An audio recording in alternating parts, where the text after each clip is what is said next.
Hello, my name is Joyce Fraser from the Black Heroes Foundation, and welcome to Wandsworth Libraries webinar on London's Great Women of Colour. So let me start the presentation. So here we go. London's Great Women of Colour. This is a presentation that's been done for Wandsworth Libraries as part of their Black History Month celebration for 2020. Originally, we were supposed to be going and visiting their libraries with this presentation, but because of the pandemic, I'm now doing this as a webinar. And I'm Joyce Fraser from the Black Heroes Foundation, and I'm very pleased to have you join us on our webinar, which I hope you enjoy. On our agenda today, we are going to be looking at London's Great Women of Colour using the framework of the exhibitions that the Black Heroes Foundation have done over the years. So our agenda will start off with an introduction about the Black Heroes Foundation and the importance of creating Black history or celebrating Black history, and also looking at how we use the arts to help us celebrate and tell the stories of our Black heroes, and then an overview of the collections that we should be using for doing this. As I said, the Black Heroes Foundation, our vision is a world where Black heroes are acknowledged, respected and celebrated, and we bring joy by using the arts in order to tell these stories. And so I'm going to be sharing with you a few words from my late husband, Philip Fraser, who was the first editor of the Voice newspaper and the creator of the amazing show 30 years ago, Black Heroes in the Hall of Fame. And so these are just a few words of what he said about the importance of culture.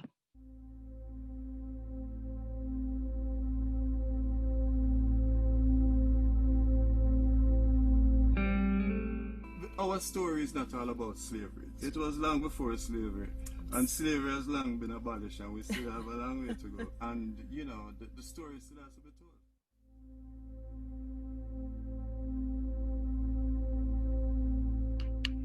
So Flip was very much of the opinion that culture was really important for all of us, really.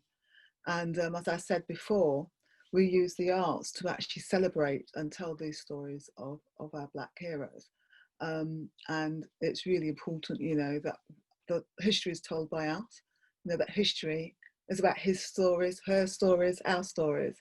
And this collage that you see is from the launch that we did, the launch of the Black Heroes Foundation at London City Hall. And so, yes, there you go. So the collections that we're going to be drawing from is, first of all, our classic collection. We call it our classic collection, and it comes from the launch that we had at City Hall in 2016.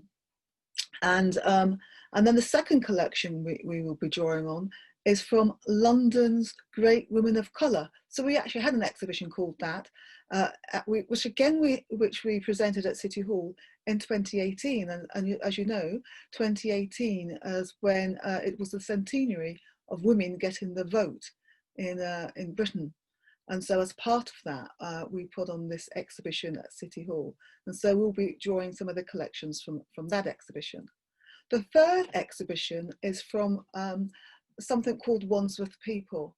And we did an oral history and presentation with Wandsworth Libraries as part of Black History Month in 2019. And then the fourth collection is the Story of Claudia Jones. And this is actually a play that we did, which was part of Wandsworth Arts Fringe Festival in May of 2020. So as we move on, these are the images from our classic collection from our launch at City Hall in 2016. And you'll notice that there are only 3 women in this collection. There's quite a lot wrong with this collection. There's only 3 women, and the other thing is that they're British, and this is supposed to be about London's great women of colour. But we have been influenced by what's gone on in America. And so there are a couple of people in this collection who I think it's relevant to talk about a little bit, because they have impacted what's gone on here in London and Britain. So first of all, I'd like to just talk about Harriet Tubman. Now, Harriet Tubman was born in Maryland, and she was born in 1820.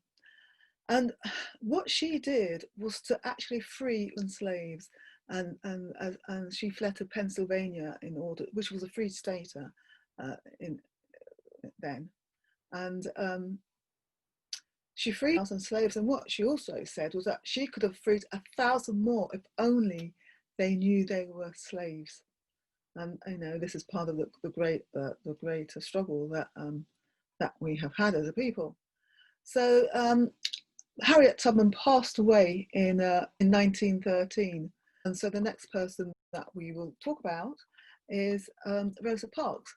And the interesting thing is that Rosa Parks was born in 1913, the year that Harriet Tubman passed away.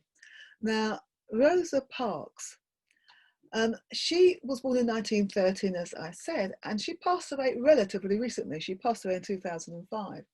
But she was known as the first lady of civil rights. She was born in Alabama, and she is the lady who refused to give up her seat on a bus to a white person. And this started a whole movement which involved Martin Luther King. And so I believe that Harriet Tubman and Rosa Parks are two quite important ladies, women of colour, who impacted London, even though it was not directly. So then we go on a couple of years, and we return to City Hall again in 2018. And this is the year of the centenary anniversary of women's liberation. And so we returned to City Hall, and we actually put on an exhibition called London's Great Women of Colour. And what we did was we actually did a poll. So it's not our selection that we made here, it was a poll that we did, an online survey through social media, and over 100 women were nominated for this exhibition. And yeah, fantastic. So we actually selected 8, and you can see another wall of fame here, the Wall of Fame for London's Great Women of Colour. And so, and you'll see that in the first 8, this is the top 8 that were nominated in the polls that we've done, and you can see that one of those ladies there is Mary Seacole, and in the piece of footage I'm going to share with you, you'll see that she's featured in a song that's sung. So quite an important woman of colour in London. So what I'm going to do now is, as I said, is we're going to share some footage with you from that event. 2 years ago, in this very room, we launched the Black Heroes Foundation. So I'm so excited to be back here this year, celebrating our 2nd anniversary at City Hall, and also in the year of 100 years of emancipation of women getting the vote. So we are actually celebrating London's black women and what they've achieved. Some of you may have looked at the exhibition around to see some of those women that we're going to be discussing later on. You'll have a programme on your table, and in that programme you will see that we've got inside pages where we talk about people who have been nominated. Because these ladies of London haven't been picked out of the sky by myself or a committee. We've actually had a database. People have actually nominated online to get these women up as being their wonderful, great black women of London.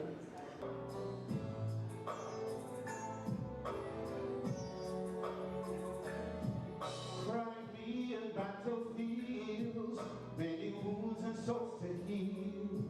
She never faltered, never worried. This brave Jamaican nurse paid the way out of the thirst.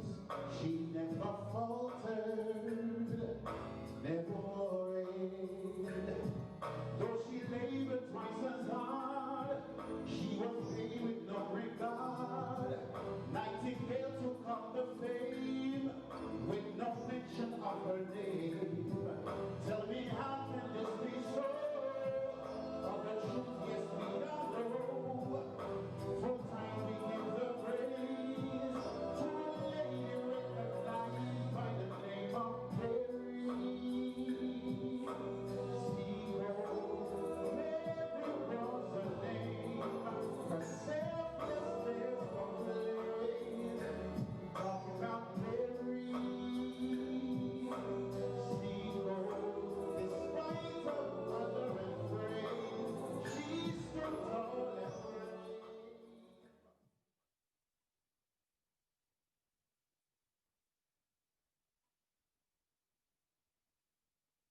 So, as I said, the person that's actually featured in that music there is Mary Seacole telling her story, and that song, which was actually composed by Lloyd Brown and performed by him there, was actually something which he did in the original show Black Heroes in the Hall of Fame. So we're very pleased that he came back for that event that we had in 2018, and that was Sharon Henry that was doing the dance in the background. But so Mary Seacole, she was actually born in Jamaica in 1805, and she came to England in order to provide some support for the Crimean War in 1853. And she actually financed it herself. She borrowed the money in order to go over there. And she nursed the injured on the battlefield. She actually went out on horseback to the battlefields where she nursed the injured. And the soldiers called her their Black Florence Nightingale. When Mary Seacole came back to the UK, she lived in poverty. She was very poor. She'd used up all her funds and she'd borrowed money. And as an example of the gratitude that the soldiers felt for the support she'd given them, 80,000 soldiers held a gala charity for Mary Seacole in 1857. And she is buried at Kensal Rise. And Mary Seacole is the very first Black female to have a statue in England. It took 12 years of campaigning before the statue was unveiled in June 2016. And the Mary Seacole statue is actually sited on the grounds of St Thomas Hospital. And it is quite majestic. It stands on the bank of the Thames in the grounds of St Thomas Hospital, overlooking the House of Parliament. So very fitting. And to the back of Mary Seacole is the Florence Nightingale Museum. And so this amazing statue was actually opened by Baroness Floella Benjamin, as I said, in June 2016. So the next person we go on to have a look at is Dame Elizabeth Anionwu. And this is really very, very fitting because indeed, Elizabeth was the vice chair of the Mary Seacole Memorial Statue Appeal. So Elizabeth was actually behind getting this statue for Mary Seacole erected. And in actual fact, Elizabeth got the most votes in the 2018 poll that we did for London's Great Women of Colour. So it just goes to show the standing that Mary Seacole had, and also the work that Elizabeth did in actually managing to get this statue erected after 12 years of campaigning. So Elizabeth was actually born in Birmingham in 1947, but she moved to London and worked in London. And in 1979, she became the first nurse that specialised in sickle cell anemia and was involved in setting up a clinic in Brent. Elizabeth also holds a PhD, and in 2017, she was made a Dame. She got a damehood in 2017. She is a fellow of the Royal College of Nursing. Elizabeth actually retired in 2007, but she's still very active, and in 2016 published her memoirs called Mixed Blessings from a Cambridge Union, and a very good read it is too. The next person that we go on to have a look at is the amazing Baroness Doreen Lawrence of Clarendon, OBE. Now, Doreen Lawrence was actually born in Jamaica in October, the 24th of October in 1952, and she came to England when she was 9 years old and grew up in Southeast London, not far from where I grew up. And she, she had a career working in banking, got married, had children. And then tragedy struck. In 1993, her son, Stephen Lawrence, was the victim of a racist attack and he was murdered, which just changed Doreen's life forever. And she became a campaigner, campaigning for justice against the racist killers. And also an inquiry was set up, out of which the police were found to be institutionally racist, which was quite a shock for many people in the UK, but as a big standard for people to actually realise that formally, officially, it's been recognised that, you know, institutional racism does exist within the UK. So those are one of the great things that came out of that campaign and the work that Doreen Lawrence did. And in 2003, she received an OBE for her services to community relations. Later on in 2013, she was created a life peer. And in April of 2014, she was nominated and named as Britain's most influential woman on BBC Radio 4's Women's Hour Power List. So yes, that's Baroness Lawrence of Clarendon. So we now come on to the Right Honourable Diane Abbott. And Diane Abbott was born in London. She was born in Paddington, the 27th of September in 1953, and she was born of Jamaican parents. Now, Diane Abbott studied in London and then went on to university, and she actually went to Cambridge University, where she studied at Newnham College. In 1982, Diane was elected to Westminster City Council. And in 1983, she worked with Bernie Grant and Paul Boateng with the Black Sections movement. And then in 1987, UK history was made because Diane Abbott was elected to the House of Commons, and she has been elected every year since then. On the 11th of June 2020, Diane Abbott celebrated 33 years as an MP. In September of 2020, she released an authorised biography of Diane Abbott. Diane has contributed so much to Britain, to British politics, that has hardly been recognised, and so we are very honoured to recognise her in this collection of London's great women of colour. So we now go on to our third collection, and this is the oral exhibition I spoke to you about. So as part of Wandsworth Libraries' celebration of Black History in Black History Month in 2019, we created an oral history. And we went into the community in Wandsworth. We interviewed people to collect oral histories. We then put an exhibition online of these oral histories and created a visual exhibition as well, where we've put posters which have got links to the online stories. And we put this exhibition in the libraries of Wandsworth, and also invited school children. So parties of school children came into Wandsworth Libraries, where they saw the exhibitions, listened to the stories, and they also had a little piece of drama. A play was played for them as well. And so what we have done from this Wall of Fame is to select some of the people from that collection that we believe should be in our London's Great Women of Colour Wall of Fame. And so we come on to Marcia Dekova.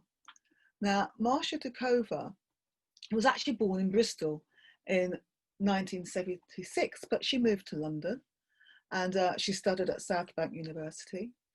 And in 2017, she was elected as the MP for Battersea, and has been very, very active. And in fact, in 2017, she was made the Shadow Minister for Disabled People. And Marcia was born with a visual impairment herself. But Marcia works very hard for her constituents, and that has included visiting the Black Heroes Foundation several times. She even came to see us at our award-winning Black Heroes Soul Food Cafe, which we used to hold on Lavender Hill at the wonderful Alani restaurant. Marcia also participated in this oral history project. And I can say that she was re-elected in the elections in 2019, and in April of 2020 was appointed as the Shadow Secretary of State for Women and Equality. And I would say that Marsha Dekova is a rising star, and we need to keep our eye on her. We then come on to who I consider to represent all our Black mothers out there trying to do something to help their children. And this is the wonderful Barbara McLeod. Now, Barbara McLeod was born in Jamaica in 1943, and she came to England in 1965. And when Barbara came to England, she went and trained as a nurse, and she trained as a nurse in Cambridge. Barbara then went on to work at Great Ormond Street Hospital, and whilst bringing up her family as well. And one of the many challenges she had in raising a family was those presented by the education services. And she had to really fight to get her children into the school that she wanted. And in doing the oral history as well, we also interviewed her son, Maurice McLeod, and it was quite interesting hearing the different perspectives from her on living in Battersea in comparison to her son, Maurice, and his experiences and thoughts of growing up in the borough.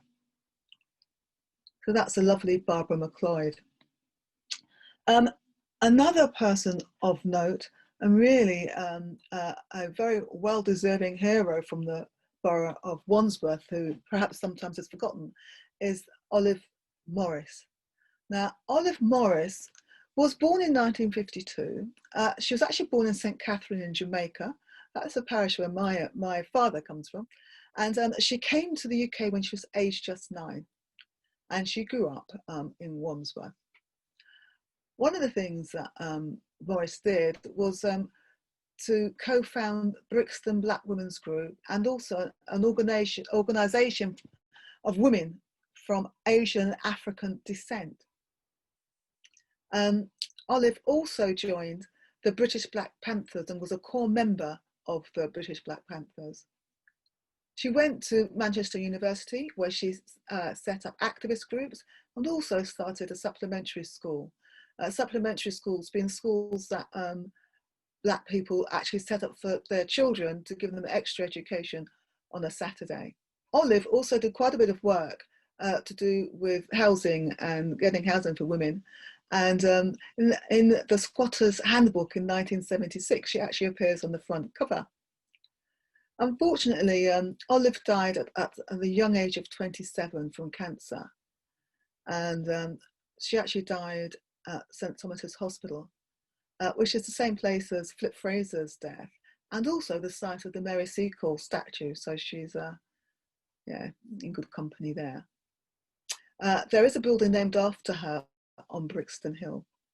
So that is the wonderful Olive Morris. Now, the next person that we look at is Claudia Jones. Now, Claudia Jones, lovingly known as the mother of the Notting Hill Carnival. She actually organised the very first Caribbean Carnival in response to the Notting Hill riots in 1958. And this really was the precursor to the Notting Hill Carnival that we now know. Claudia Jones was born in Trinidad in 1915. She moved to New York when she was aged just 8. And it was a poor, tough life that her and her family had in New York. And her mother died when she was when Claudia was a teenager, so she lost her mother in her teens. And Claudia actually joined a communist magazine, and went on to join the Communist Party. And in 1949, she wrote an essay called An End to the Neglect of the Problems of the Negro Woman. Claudia was imprisoned numerous times during the McCarthy era. And eventually she was deported to London as an undesirable alien, where she then set up a newspaper, the West Indian Gazette, but also experienced the Notting Hill riots. And what she said when she decided to create this Caribbean Carnival was, she said that a people's art is the genesis of their freedom. So again, this importance of art and culture to humanity, much kind of like what Flip was saying about culture.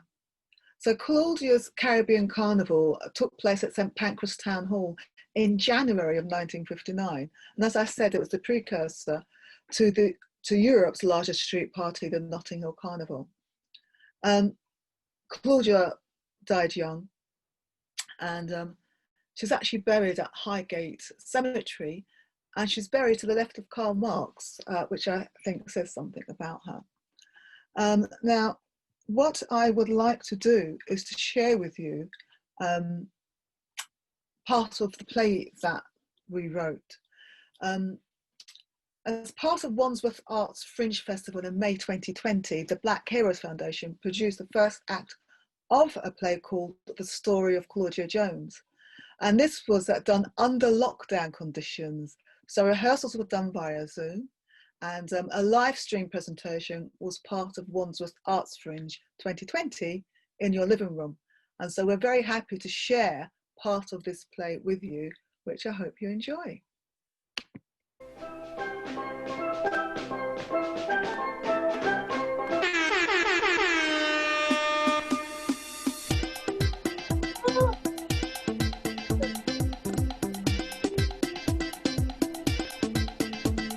So the first thing I discover is that Claudia is buried to the left of Karl Marx. So there must be more to Claudia than Carnival. I think she must be a very special lady. So guys, are you ready to meet Claudia and hear her story?